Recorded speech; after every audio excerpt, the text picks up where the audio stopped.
and there's one exercise in particular that I think you should definitely include if you're trying to bring up your peaks. The biceps get a lot of attention, and for good reason.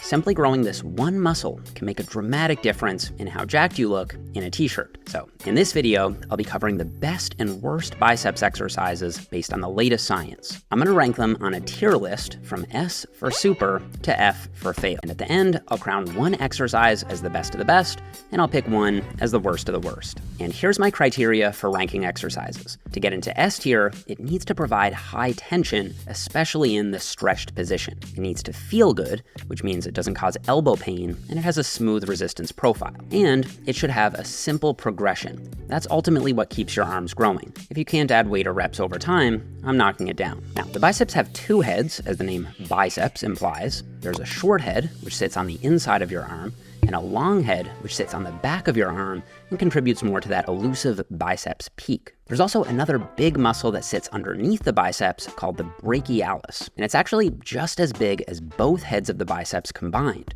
and it can also help push the biceps up more, creating bigger peaks. So it's an important muscle. And as we go, we'll consider which variations will target which head. And along the way, we'll see that there's some decent evidence that you most likely can target your biceps peak.